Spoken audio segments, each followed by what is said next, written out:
भगवान शिव जिनकी असुर और देवता दोनों ही पूजा करते हैं और दोनों ही भगवान शिव की असंतुष्टि का कारण नहीं बनना चाहते हैं।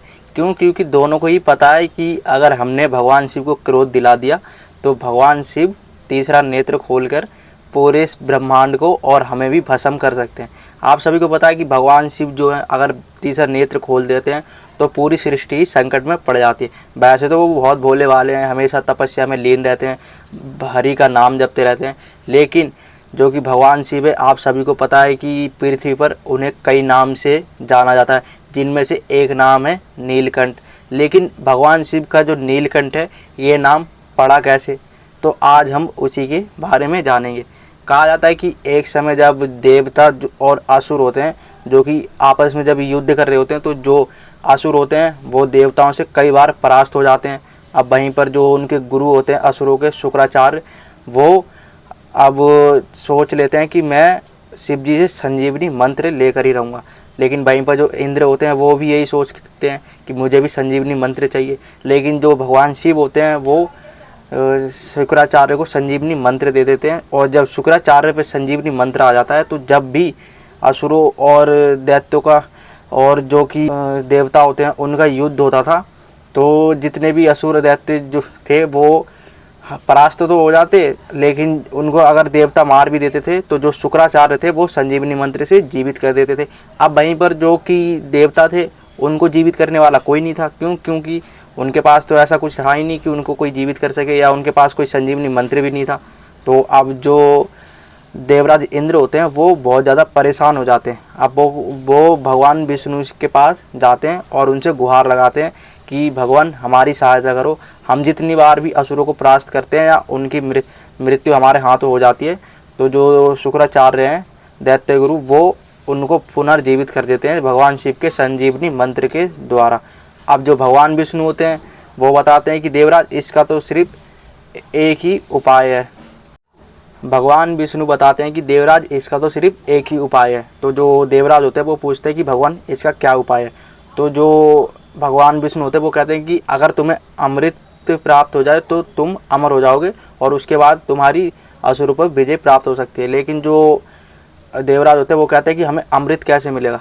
भगवान विष्णु बताते हैं कि तुम्हें अमृत जो है वो मिलेगा समुद्र मंथन से। तुम्हें समुद्र को मथना होगा, उसके बाद जो उसमें से अमृत निकलेगा उसके बाद ही तुम जाकर अमृत की प्राप्ति हो सकती है और तुम अमर हो सकते हो। तो जो देवराज होते हैं वो भगवान विष्णु से सहमत हो जाते हैं, और भगवान विष्णु ये भी कहते हैं कि तुम्हें इसमें असुरों की भी सहायता लेनी पड़ सकती है। तो देवराज होते हैं वो असुरों के पास जाते हैं और असुरों की सहायता के लिए जाते हैं। तो जो शुक्राचार्य होता है वो कहते हैं कि इससे हमें क्या लाभ हो सकता है। तो वो जो इंद्र होते हैं वो कहते हैं कि जो समुद्र मंथन से जितनी भी चीज़ें मिलेगी उसमें से आधी आधी हम आपस में बांट लेंगे, और जो कि अमृत भी मिलेगा तो उसको भी हम आपस में बांट लेंगे। तो जो शुक्राचार्य होता है वो कहते हैं कि दैत्यों को तो इसकी ज़रूरत नहीं है, मेरे पास संजीवनी मंत्र है, मैं उनको वापस जीवित कर सकता हूँ। तो जो इंद्र होते हैं यहाँ पर अपना दिमाग लगाते हैं और वो कहते हैं तुम असुरों को तो जिंदा कर सकते हो, लेकिन तुम खुद को कैसे जिंदा कर सकते हो। अगर तुम्हारे ऊपर ही मुसीबत आ जाए, अगर तुम्हारा कोई वध कर दे तो फिर तुम कैसे जीवित करोगे इन्हें, तुम्हारे साथ तो फिर इनका भी अंत हो जाएगा बाद में। तो जो शुक्राचार्य होते हैं वो समझ जाते हैं कि हाँ इंद्र सही कह रहा है। और जो संजीवनी मंत्र है कहा जाता है कि एक कल्प में सिर्फ एक ही व्यक्ति को दिया जाता है, जो कि इस समय में शुक्राचार्य पे, और जो आने वाला समय होगा जब एक कल्प बीत जाएगा उसके बाद किसी और को मिल जाएगा।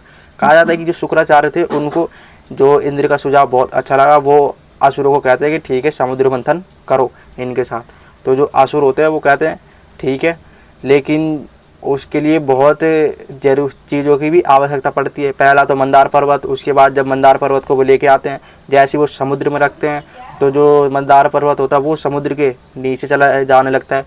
तो फिर देवता भगवान विष्णु से गुहार लगाते हैं। अब भगवान विष्णु जो कि अपना कूर्म अवतार कच्छप जो कि कछुए के रूप में होता है वो इसी समय में लेते हैं। कहा जाता है कि यही जो भगवान विष्णु का होता है वो दूसरा अवतार भी होता है। अब इस समय में जब भगवान विष्णु अपना क्रूम अवतार लेते हैं तो मंदार पर्वत के नीचे वो चले जाते हैं।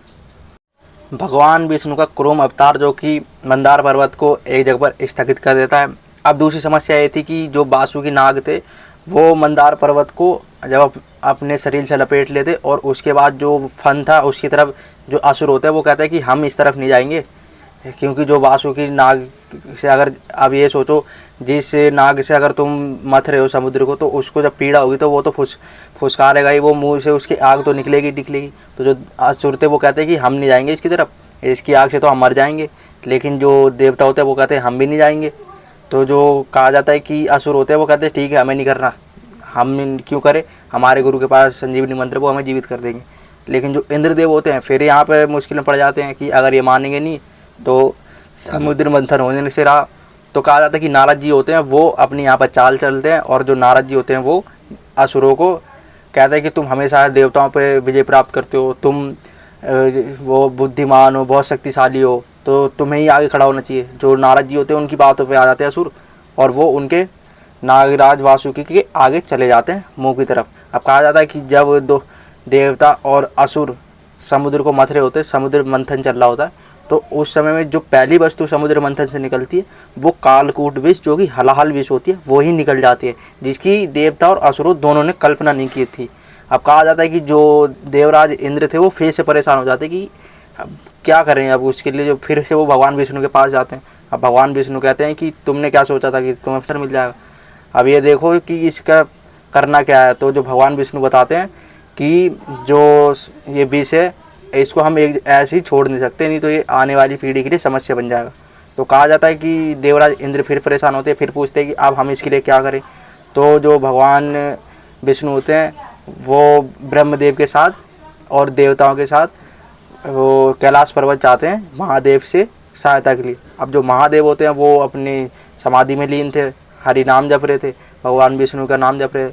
तो जो जैसी भगवान विष्णु उनको बुलाते हैं महादेव, तो वो महादेव अपनी आँख खोलते हैं और जो देवता थे उनको प्रणाम करते हैं। अब जो भगवान विष्णु होते हैं वो अपनी समस्या महादेव को बताते हैं। तो जो महादेव थे वो कहते हैं कि इसका निवारण तो बहुत ज़रूरी है। तो ब्रह्मदेव से पूछते हैं कि तुमने क्यों नहीं पिया, वो कहते हैं कि मैं कैसे पी सकता हूँ। देवता भी कहते हैं हम भी नहीं पी सकते। और भगवान विष्णु कहते हैं कि भोलेनाथ इसको सिर्फ आप ही धारण कर सकते हो, नहीं तो पूरी सृष्टि जो है संकट में आ जाएगी। तो कहा जाता है कि इस समय जब भोलेनाथ ने अब जो कालकूट विष, जो कि हलाहल विष पिया था, अब जो हलाहल विष पिया उन्होंने, ना तो वो अपने कंठ के नीचे ला सकते थे ना ही ऊपर ला सकते। अगर कंठ के नीचे लाएंगे तो जो भगवान विष्णु थे उनके हृदय पे वो जो जल जाते, रुष्ट हो जाते। अब वहीं पर जो दूसरी तरफ मुंह से भी बाहर नहीं निकाल सकते थे वो कंठ से, नहीं तो पूरी सृष्टि समा जाती, खत्म हो जाती उसमें कालकूट विष से। तो इस समय में जो भगवान ने अपने कंठ पर हलाहल विष को धारण कर लिया, और जो कि भगवान शिव ने जब कंठ पर अपने जो धारण करा कालकूट विष को, तो भगवान जो विष्णु होते हैं वो कहते हैं कि आज से महादेव आपका नाम नीलकंठ भी जाना जाएगा, आज से आपको नीलकंठ के नाम से जाना जाएगा संसार में। क्योंकि आपने विष को जो है कंठ में धारण कर लिया और उसकी वजह से आपका कंठ नीला पड़ गया, इसलिए आपको नीलकंठ के नाम से भी जाना जाएगा। तो कहा जाता है कि इस समय से जो है महादेव को नीलकंठ के नाम से भी जाना जाता है।